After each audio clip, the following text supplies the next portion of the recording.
10টার পরে এমনি মাত্রা যে রোদ অনেক তাপমাত্রা হয়ে যাচ্ছে, অটো তো চালান যাচ্ছে না, শরীরের চামড়াও পুড়ি যাচ্ছে, অনেক কালো হয়ে আসছে। দরটাদা মালের একটা চাহিদা থাকে একটা আলাদা, টাটকা মালের একটা চাহিদা থাকে, আর বাসি হয়ে গেলে সে মাল 50 টাকা কমে দিলেও 100 টাকা কমে দিলেও মানুষ ধরতে চায় না। এই তাপমাত্রায় এই যে পরের মাথা দেখছেন, এই যে পানগুলো পুড়ে যাচ্ছে, মাথা নষ্ট হয়ে যাচ্ছে।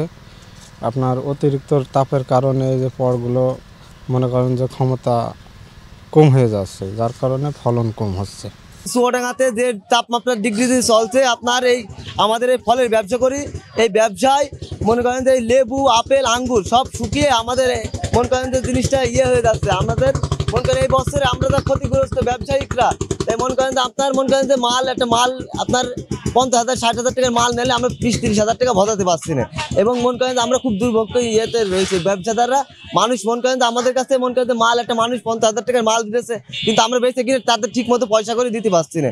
এবং মনে করেন যে আমাদের এই মালটা, এই আঙ্গুর 1 কেজি লেবু কিনা বছর 300 টাকা, এখন 200 টাকা মানুষ নিচ্ছে না, মানুষ শুকিয়ে যাচ্ছে। একটা মানুষ দরটাদা মালের একটা চাহিদা থাকে একটা আলাদা, টাটকা মালের একটা চাহিদা থাকে, আর বাসি হয়ে গেলে সে মাল 50 টাকা কমে দিলেও 100 টাকা কমে দিলেও মানুষ ধরতে চায় না। এই তাপমাত্রা এভাবে চলতে থাকলে ক্ষেতগুলো নষ্ট হয়ে যাবে, থাকবে না। পানি মনে করেন যে আপনার প্রতিদিন একবার করে দেওয়া লাগে, না দিলে এই পরগুলো নষ্ট হয়ে যাবে, থাকবে না। আপনার এগুলো মনে করেন যে লতা পাতার ক্ষেত তো, খুব নরম সূক্ষ্ম জিনিস তো। যত পানি খাচ্ছে তত পানি পিপাসা লাগছে।